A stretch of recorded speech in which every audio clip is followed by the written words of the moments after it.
going on this year during AEP and talking about extending it?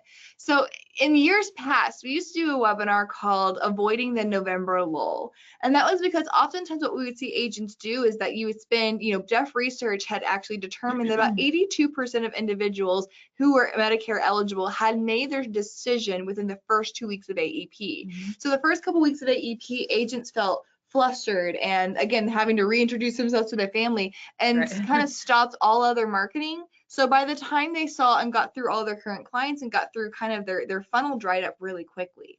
And mid-November they found themselves desperate to get in front of more people and take advantage of the last 4 weeks of AEP. This year, it's hard telling. And that's why I'm asking you guys, where do you find yourself this AEP this time around? Because the numbers aren't slowing down at all. What we're seeing from carriers, in fact, in a lot of cases, they're ramping up. Yeah.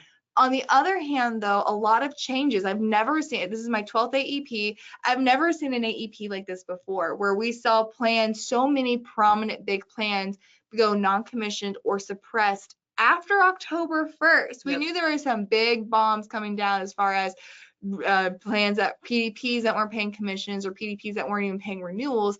But typically by October 1st, you have what, maybe you might see some changes during OEP. So a lot of agents are kind of panicking, saying that my game plan, what is working for me, what I've been doing, I have to change in the middle of AEP. So a lot of agents are doing reaction to that. So it's this AEP for a lot of reasons. It's unlike others.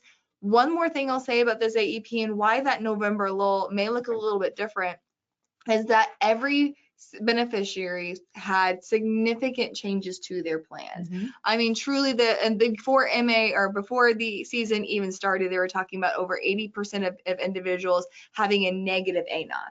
And even if that plan is still the right choice for them going into 2025, they were still probably having some questions because of massive changes to their benefits.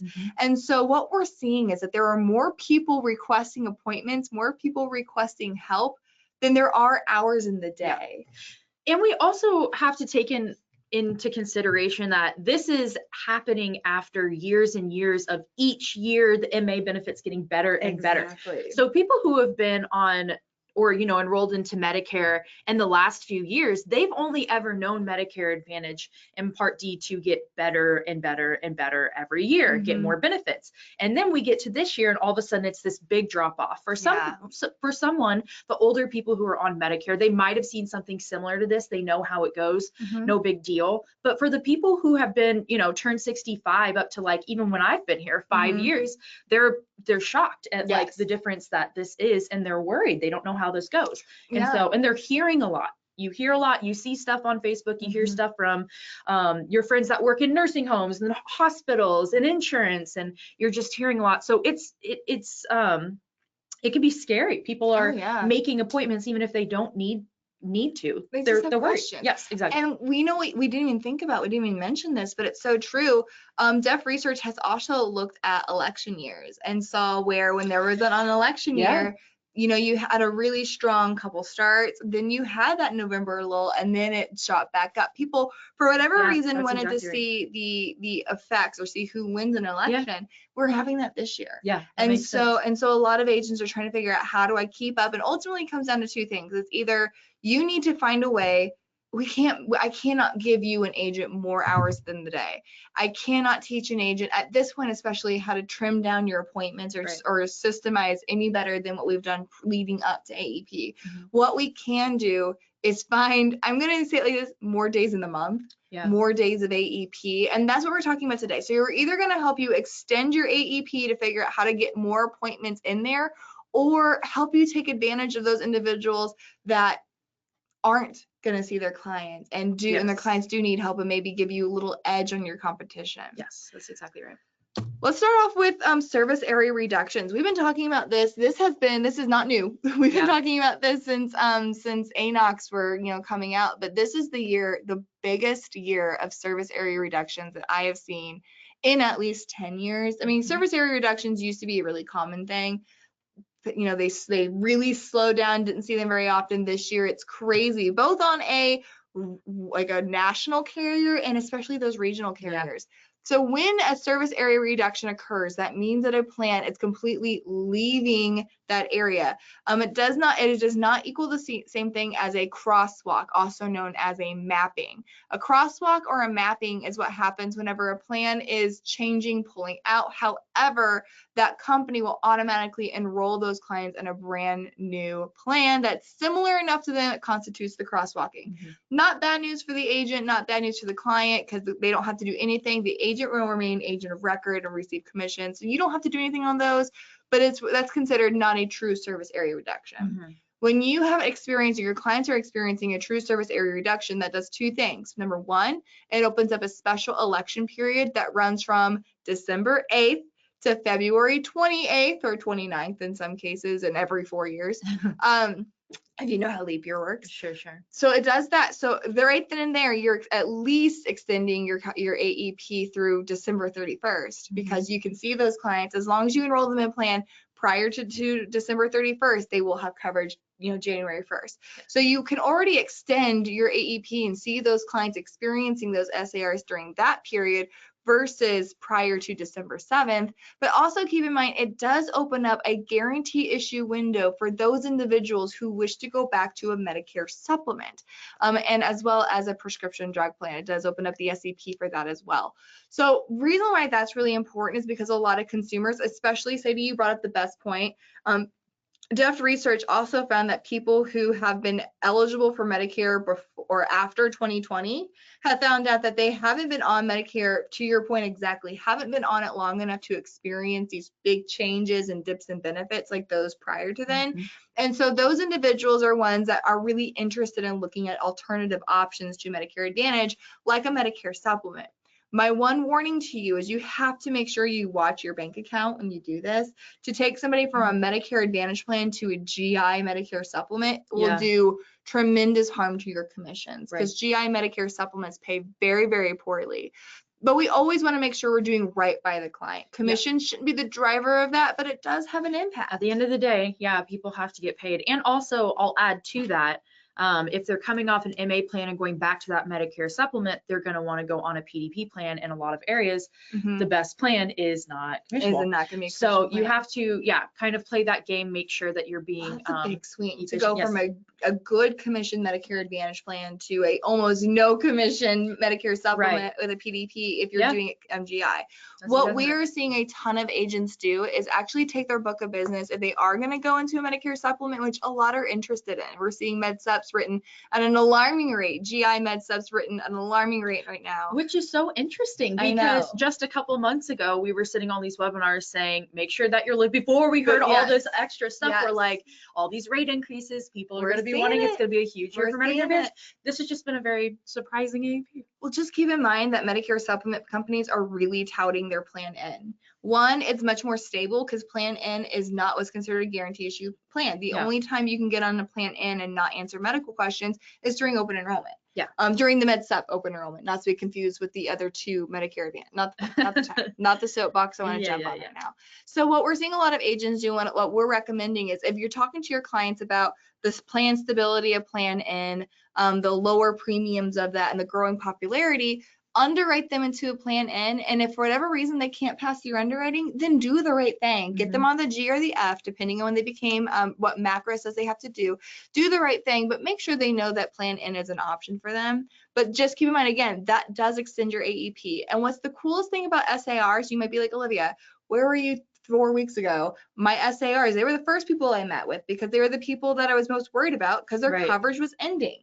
Keep in mind, even if they use AEP to move to a new plan, so January 1st, they're not on that plan anymore, they're on a different Medicare, they still have that election period. So you still would be able to write them guarantee issue into a Medicare supplement. You still be able to use the SEP for the prescription drug plan, or switch their plans altogether. So it does extend them. It gives them a lot more options and a lot more time to make those decisions, which is really, really helpful. Before we move on to the next slide, and I was just talking with Clayton. A lot of you guys know who Clayton is. I was just talking to him about some of this literally right before I walked in here, is the difference between service area reductions and suppressed plans. And that's something that's new. And I didn't add that on here, but they're in the same realm, but they're not the same. It's almost like suppression is the step being taken in order to avoid people leaving. So crosswalking is more so we need to talk about the difference between non-commissioned versus suppression. Okay. Because crosswalking is what happens again whenever a plan is not truly experiencing an SAR, Yes. but those clients are being automatically moved from one Medicare Advantage plan to a very similar Medicare Advantage plan. Okay. That does not open up the SEP or the GIP or for the Medicare supplement. Okay. But it does open up a great question. Again, we're talking a ton. Suppressed plans is something that many agents haven't heard before this AEP. I've been here for half a decade and I've never heard of it. So yeah. A decade. I know. Oh that was kind of weird to say actually. Ooh. Yeah. So what is the difference between suppression and non-commission? And I heard the best example, or not example, but the best explanation of this actually yesterday. Because suppression sounds really scary, but it's actually pretty positive for field agents if you want to look at it that way. Non-commissioned is exactly what it sounds like. If you write that plan, you're not going to receive a commission on it. That's not the same thing as non-renewal. Like for example, WellCare, they're non-commissioned and non-renewal. Anybody who has a WellCare app or PDP specifically, not their MA, January 1st will not be receiving a dime from that no matter what. The suppressed plans, what they're saying is that they're suppressing only the electronic enrollment of those plans. Okay. Typically people who are writing suppressed plans can still do so, but like if you're looking at Medicare Center, you would have to click that you're looking at non-licensed plans because they are not, that company has said we no longer want any other enrollment other than a paper. So kind of taking it back to, a really archaic thing, something that we've worked so hard to get out of. We're saying that's the ultimate way that you can enroll these in the safest way. Right. Here's something that I heard explained to me yesterday, because that's frustrating. And that really kind of slows you down. We're talking about seeing as many people as you possibly can. Right. What the carriers are saying by that is that they're getting too much call center business. And we know sometimes call center business can be really risky to take on with a lot of chargebacks, a lot of debt incurred.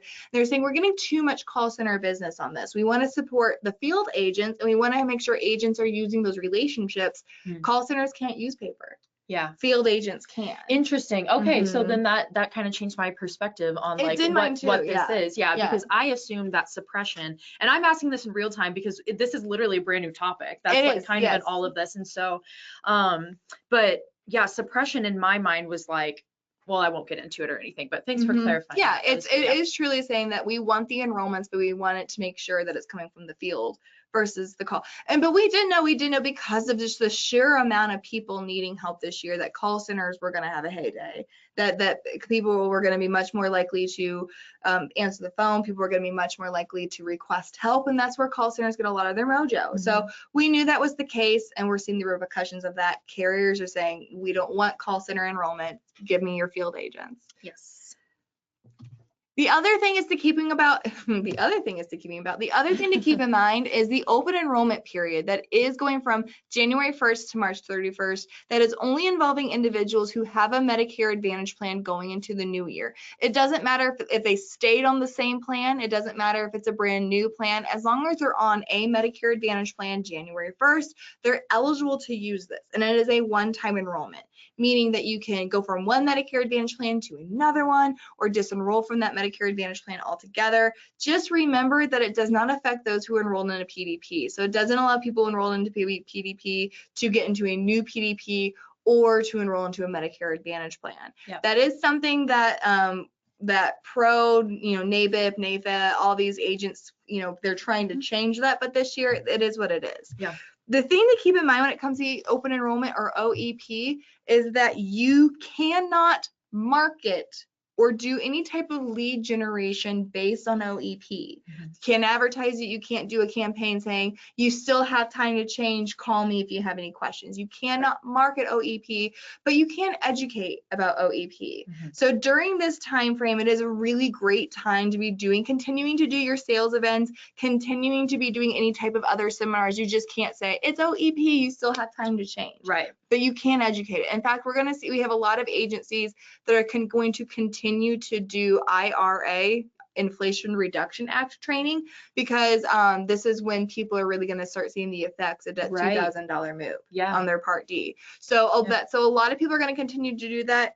The last thing I would make sure, to be aware of is try not to make sure that you're moving a ton of your own clients. Don't reroute. If you wrote all of your clients on a well care plan, then you're going to rewrite them on a net in a plan. Be careful, because if somebody disenrolls from a Medicare Advantage plan within 3 months of being enrolled into it, it can, if you do it enough, it's called rapid disenrollment. And CMS, it is a CMS violation.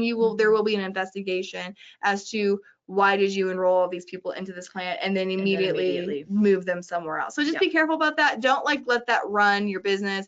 But a lot of people are concerned about that. That rule is actually created so that people didn't enroll into a plan, use up a crazy amount of the benefits, and then disenroll from that plan, basically bankrupting it. So just be careful about that.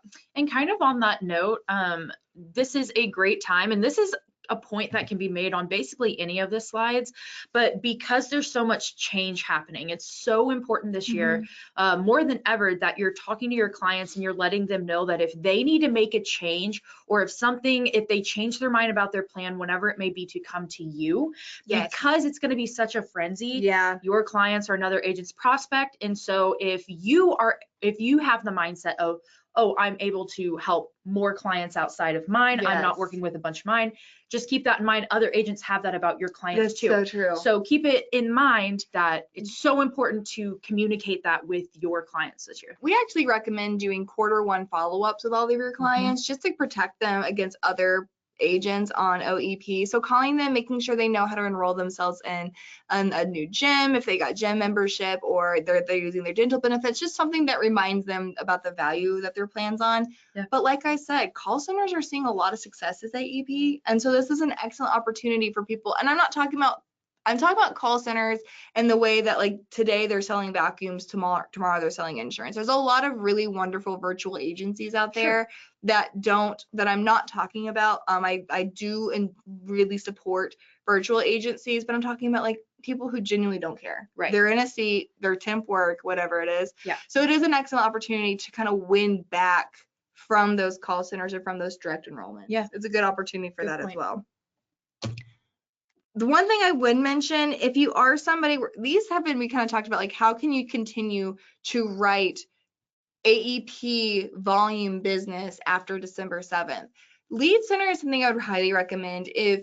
What we typically like to do, especially going into the one-to-one consent rules and like the need for an advisor, I am not the biggest fan of purchasing leads. I know it has a value and I know it has a place to be, but I've always really tried to work towards more organic styles of building a brand, building marketing, building referral base. Your money just goes a lot further and it's a lot more longevity. However, you have 4 weeks. You have less than 4 weeks at this point if you're trying to fill up your calendar for December 7th. So organic marketing won't work here because that's a 4 to 6 week turnaround in most cases, and we simply don't have the time for that. So if you're wanting to get from like a really quick, like, I need to see somebody new tomorrow, I need a person to call today, invest in Lead Center. If you're interested in Lead Center, it is basically where Amazon and a lead vendor have a baby. They have something called Plan Enroll Leads that do an incredible job. They are one-to-one consent compliant. They are incredible, and they're really, the reason why I like them is because they're a quick turnaround. You invest in a market, they start pouring dollars into that market, and you can start seeing a return on your investment fairly quickly compared to going out and trying to start a lean campaign on your own, which is, again, a 3 to 6 week turnaround time. So quick turnaround, you're just trying to fill a calendar. Let's work on the organic stuff in Q1. Let's help you build your marketing portfolio to where you don't need to buy leads. But for the next 4 weeks, let's just get you some leads in the door. Yes, that's exactly right. And it's really customizable, very budget friendly. So if you're like, okay, well, I have 4 weeks, this is how much I have left in my budget for this, or, I'm pulling from next quarter's budget for leads to figure this out, you're able to set that budget on there and everything. It's really great. It's truly the future. It's like, it's really cool. This is the first step into, this is the first e-app, if you will. Like, that's a great connection there. Yes, it's the way that the industry is surely going to go, because it just makes a lot more sense. It just makes most sense. A great question from Terry says, can you switch people from a plan to another plan during the SEPs for natural disaster?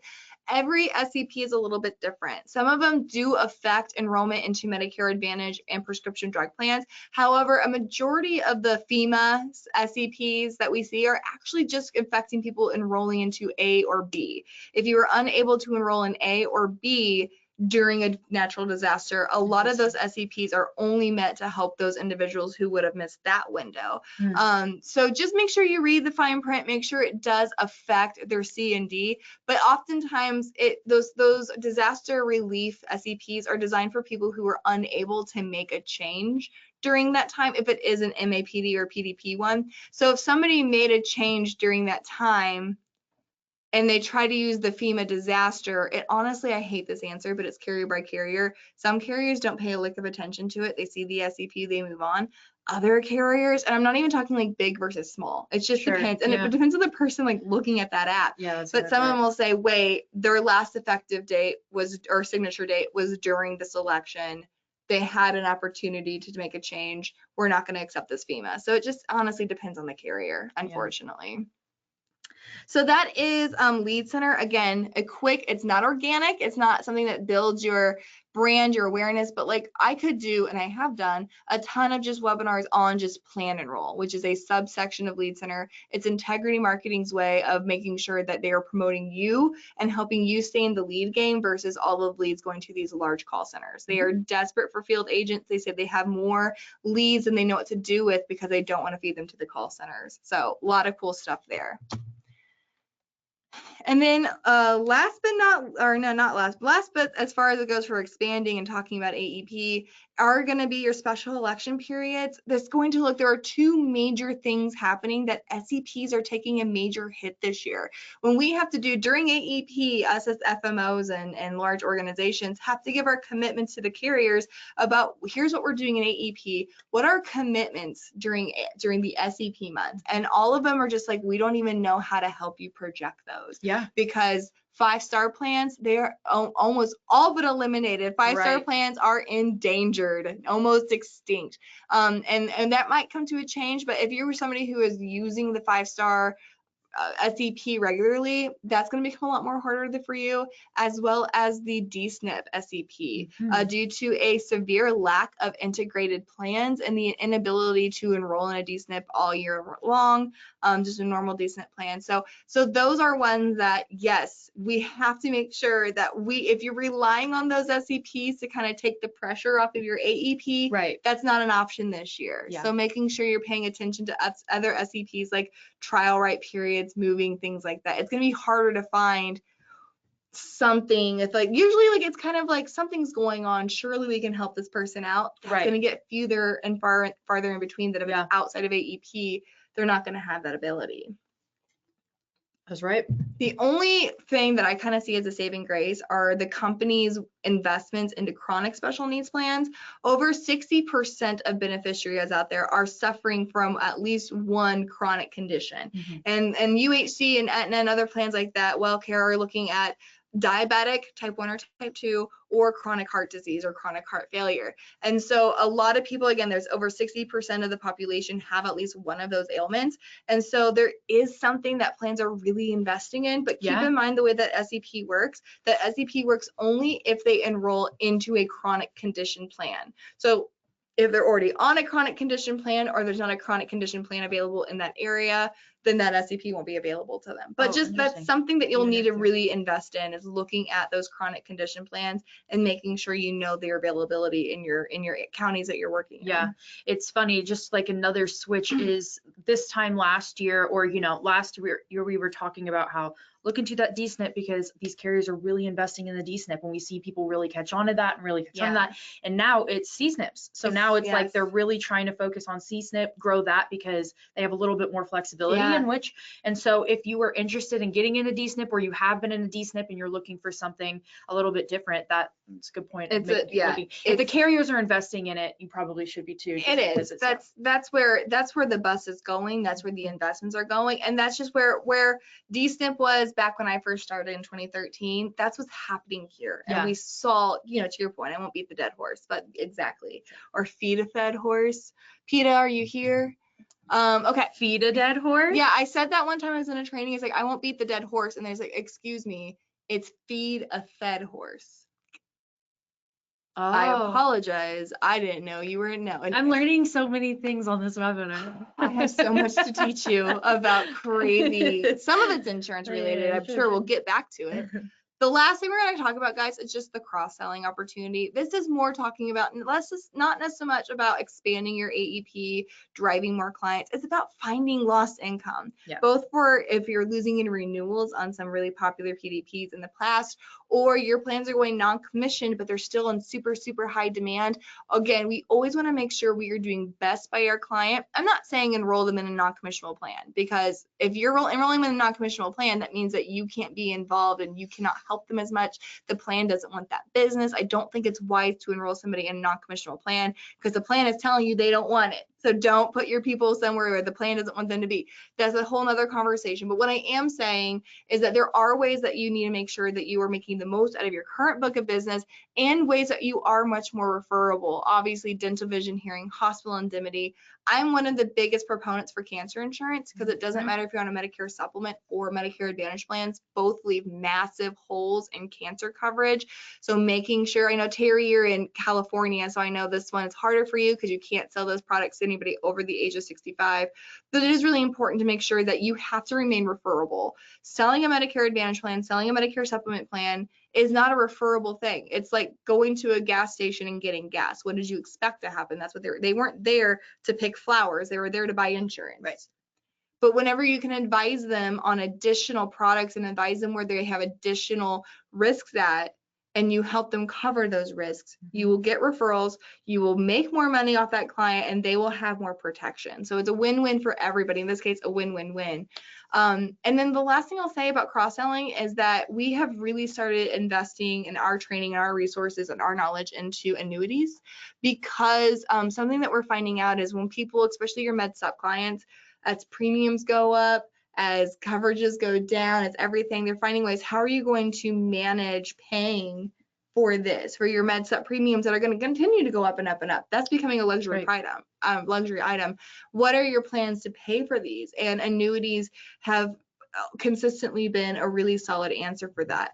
And reminder that for every 40 Medicare beneficiaries out there, there's about $500,000 of premium and $35,000 of commissions to be made. Not because 40 people will buy in annuities, but about 40 beneficiaries, 10 of them qualify, or 10 of them make sense for them to get this product, and 5 or 6 will make that purchase. So a lot of way to make up ground, and a lot of way to kind of expand what you're able to help your clients with. Annuities is something we're really digging into. Yeah, definitely. Whenever it comes to quarter 1, we always dive into cross-selling, but we'll definitely be looking at, and it's interesting because DVH has kind of taken a little bit of, I don't want to say a step to the side or anything like that, but because so many people were enrolling in Medicare Advantage plans the last couple of years, it hasn't been at the forefront of a lot of people's minds, but now we're seeing people go back to Medicare supplements. So DVH will have to be something that maybe you have to kind of dust off a little bit.